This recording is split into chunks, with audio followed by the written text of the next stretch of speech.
Saint Seiya.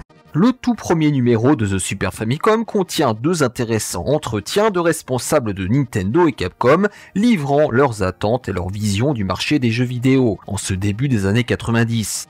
Ils mettent aussi en évidence le statut de challenger qu'occupait Capcom au lancement de la Super Famicom vis-à-vis de ses concurrents sur le marché des consoles, ce que l'on mentionne trop rarement.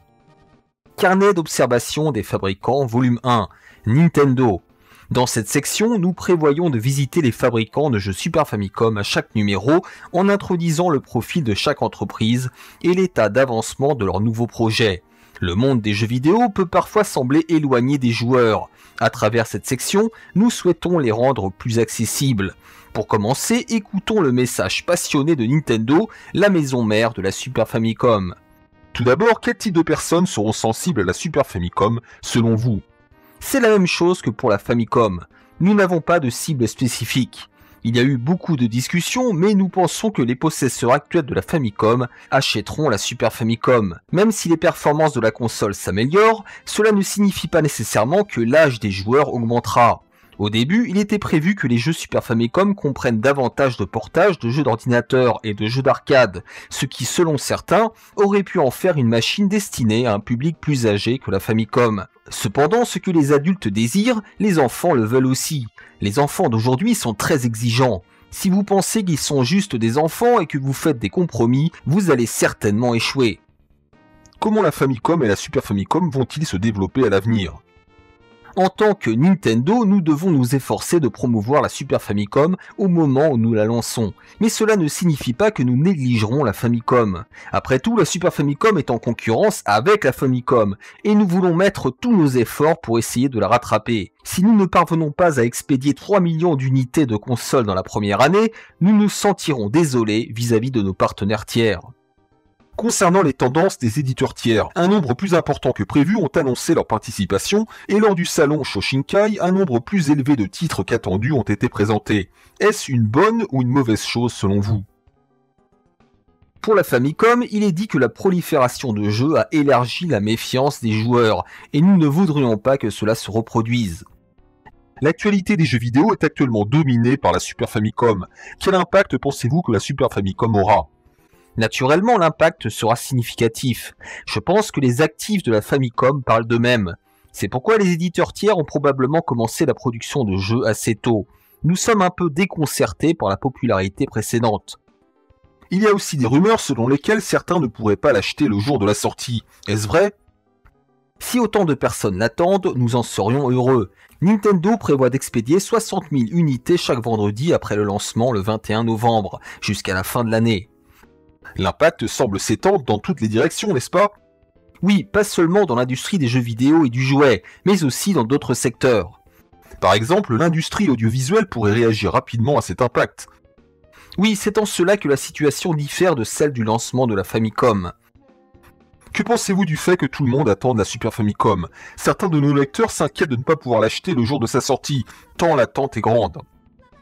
Ce qu'ils attendent, c'est bien sûr des jeux intéressants, c'est le plus important. Bien que la Game Gear utilise un tuner TV comme argument de vente, une console de jeu doit avoir des jeux intéressants, sinon c'est fini. Je pense qu'il ne faut pas trop en attendre en termes de fonctionnalité et se dire qu'elle peut tout faire.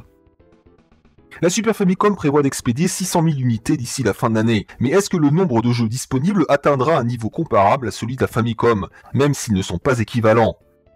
Les jeux Super Famicom, étant donné les attentes, seront soumis à un examen plus rigoureux de la part des joueurs, donc nous ne pouvons pas nous permettre de produire quelque chose qui les décevrait.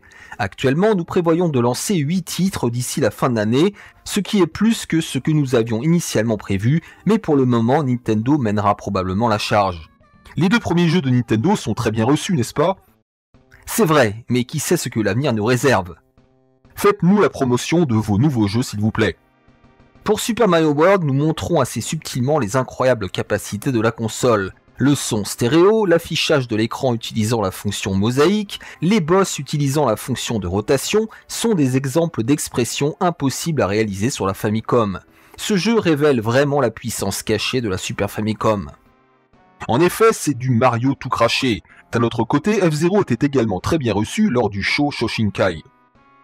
Avec les capacités de rotation et de mise à l'échelle de la Super Famicom, il est possible de créer une expression 3D où la piste, librement disposée sur un plan, est vue en perspective, et le fond peut être tourné à 360 degrés autour du joueur ou de la voiture. Les pistes peuvent être agencées librement, permettant des expressions réalistes telles que des virages en épingle à cheveux et des chicanes. Et le joueur peut les voir de ses propres yeux et ressentir la sensation de vitesse réelle grâce au défilement des paysages. Les jeux Nintendo sont tous vendus à un prix incluant les taxes. Par conséquent, je pense que le prix de la console est relativement bas. Pour finir, pourriez-vous nous parler des jeux prévus pour novembre et après? Tout d'abord, Pilot Wings sera commercialisé le 21 décembre. SimCity est prévu pour le printemps prochain. Ensuite, un nouveau The Legend of Zelda, le titre est provisoire, est également prévu. Mother 2 est également en cours de développement. Merci beaucoup. Maintenant, arrêtons-nous sur un certain nombre de points notables de l'entretien, soulignant plusieurs aspects clés de la stratégie et de la vision de Nintendo pour la Super Famicom. Il y a d'abord la projection des enfants sur les goûts des adultes. Cela montre à mon sens la conscience de Nintendo de l'évolution du marché du jeu vidéo, où dès le début des années 90, les barrières entre les âges s'estompent. Nintendo reconnaît que les enfants aspirent au même niveau d'exigence dans les jeux vidéo que les adultes. Ensuite, il y a l'importance du contrôle qualité. Nintendo fait référence à la méfiance générée par la prolifération de jeux sur la Famicom, ou peut-être plus lointainement au crash de 1983, et met en évidence l'importance que Nintendo accorderait au contrôle qualité.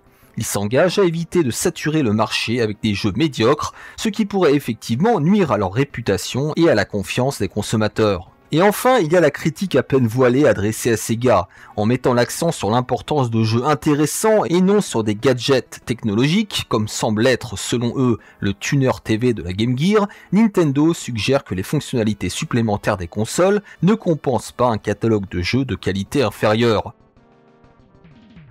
Carnet d'observation des fabricants, volume 2, Capcom. En tant que fabricant de jeux d'arcade reconnu internationalement et jouissant d'une popularité inébranlable au Japon, Capcom avait jusqu'alors suivi les traces des éditeurs précurseurs sur le marché de la Famicom. Cependant, avec son entrée sur le marché de la Super Famicom, Capcom a affirmé son ambition de devenir le leader parmi les fabricants de jeux pour consommateurs. Cette détermination transparaît clairement dans la sélection de jeux Super Famicom proposés par Capcom, comme il est possible de le voir à travers l'interview. Leur passion et leur dévouement sont manifestes dans chaque réponse. Pouvez-vous nous parler de votre entrée dans le monde de la Super Famicom? Initialement, notre entreprise se concentrait sur la fabrication d'équipements professionnels. Lorsque Nintendo a introduit la Famicom, cela a marqué notre première incursion dans le domaine grand public. Naturellement, face au succès monumental de la Famicom, l'idée de renouveler notre collaboration avec Nintendo s'est imposée à nous. Nous avions observé qu'au sein de l'écosystème 8 bits de la Famicom, l'identité de marque de chaque entreprise commençait à se cristalliser. L'avènement de la Super Famicom nous a offert une chance de remettre les compteurs à zéro et de réinvestir dans de nouvelles opportunités, d'où notre intérêt. À présent, il me semble que nous sommes tous sur un pied d'égalité. Dans cette nouvelle configuration, notre ambition est de rivaliser en termes de capacité de développement avec les autres fabricants, tout en aspirant à ce que le nom de Capcom devienne synonyme de jeux vidéo dans l'esprit des consommateurs. Actuellement, toutes les entreprises sont sur les starting blocks. À l'ère de la Famicom, nous n'avions pas atteint cette phase de départ immédiat. Nous nous retrouvions plutôt dans une position de deuxième ou troisième ligne, ce qui était source de frustration. Cette frustration, je souhaite la transformer en motivation pour notre parcours avec la Super Famicom. Quelle diffusion envisagez-vous pour la Super Famicom? Les prévisions varient, mais conformément au dire du président Yamauchi de Nintendo, nous nous attendons à environ 3 millions d'unités vendues d'ici la fin de l'année prochaine. Je pense que le marché s'élargira pour correspondre à l'actuelle base d'utilisateurs de la Famicom, y compris les nouveaux acquéreurs. Qu'en est-il des prix des consoles et des jeux? En réalité, il est possible de proposer les jeux à un prix inférieur à nos prévisions initiales, ce que Nintendo envisage également, je suppose. La philosophie de Nintendo, considérant la Famicom comme un jouet, se manifeste aussi dans la politique de tarification. Bien que le prix des jeux dépende de chaque fabricant, notre jeu Final Fight par exemple est proposé à 8500 yens. Quand on sait que les jeux Famicom de 4 mégabits se vendaient entre 9000 et 10 000 yens, proposer un jeu de 8 mégabits pour moins de 10 000 yens témoigne des efforts considérables de Nintendo. Quel montant d'argent de poche les collégiens et lycéens ont-ils selon vous? À mon avis, ils disposent d'environ 5000 yens par mois. Les jeunes d'aujourd'hui gèrent leur argent de poche et leur argent de nouvel an de manière très organisée, un peu comme de petits experts en finances personnelles. Quel est votre public cible? La cible que Nintendo semble viser inclut évidemment les utilisateurs actuels de la Famicom. De notre côté, nous n'avons pas spécifiquement délimité notre public cible car nous estimons que les jeux vidéo peuvent être appréciés par tous, adultes comme enfants. Évidemment, le choix des personnages principaux peut orienter le public visé, mais notre objectif principal reste les élèves du primaire supérieur jusqu'aux lycéens, qui constituent la tranche d'âge la plus engagée dans les jeux vidéo. Nous aspirons à continuer de développer des jeux avec cette perspective en tête. Néanmoins, il semble exister une tendance vers le développement de jeux spécifiquement destinés aux femmes. Les femmes montrent un intérêt croissant pour les jeux, même si ceux-ci ne sont pas explicitement désignés comme étant pour femmes. On observe de plus en plus souvent des femmes sortant une console portable de leur sac pour jouer. Les jeux auxquels elles jouent sont souvent des jeux de tir. Ainsi, il semble que les jeux vidéo trouvent leur place dans la vie de chacun de manière naturelle. Toutefois, il me semble que les jeux de puzzle attirent le plus grand nombre de joueuses. Quel impact la Super Famicom aura-t-elle selon vous sur les autres consoles? Croyez-vous que la Super Famicom peut revitaliser l'industrie des jeux vidéo? Les fabricants proposant d'autres consoles sont très attentifs et s'adaptent activement. Un bon jeu et une bonne console peuvent, selon moi, revitaliser l'industrie. Le lancement de la Super Famicom, prévu pour le 21 novembre, accompagné de la sortie de nouveaux jeux, devrait stimuler le marché. Que pensez-vous de l'avenir de la Famicom avec l'arrivée de la Super Famicom? La Famicom possède son propre marché et je pense qu'elle continuera à être vendue. Les avis des parents varient et même si les jeux pour la Super Famicom sont plus coûteux, ceux pour la Famicom deviennent de plus en plus abordables, ce qui les rend plus accessibles. Il existe également une plus grande diversité de jeux pour la Famicom. Et actuellement, il manque de jeux de puzzle ou de simulation pour la Super Famicom. Ceux qui préfèrent l'action et les jeux de tir pourraient attendre la sortie de puzzle et de simulation avant de faire leur achat. Entre-temps, je crois que la Famicom garde toute sa pertinence. Les jeux pour la Super Famicom exploiteront à fond les capacités des 16 bits, comme c'est impossible sur la Famicom. Nous souhaitons créer des jeux spécifiquement adaptés à chaque console, que ce soit pour la Super Famicom ou la Famicom. Un message pour nos lecteurs, s'il vous plaît. Bien que les jeux d'action deviennent prédominants, nous aspirons à élever la qualité de ces derniers et à souligner l'unicité de Capcom à travers différents genres. Nous nous employons jour et nuit dans le domaine des jeux d'arcade comme des jeux grand public à développer des produits qui vous satisferont. Nous sommes donc impatients de recevoir vos retours et sommes ouverts à toute critique constructive. Nous espérons que vous continuerez à profiter des jeux Capcom pendant encore de nombreuses années. Merci infiniment. La politique tarifaire agressive de Nintendo vise à élargir sa clientèle, tout comme la gestion de l'argent par les enfants met en évidence la nécessité pour les créateurs de jeux de prendre en compte leur budget. De plus, l'intérêt croissant des femmes pour les jeux vidéo marque une évolution des comportements de consommation, ce qui incitera plus tard l'industrie à diversifier ses jeux pour séduire ce public féminin.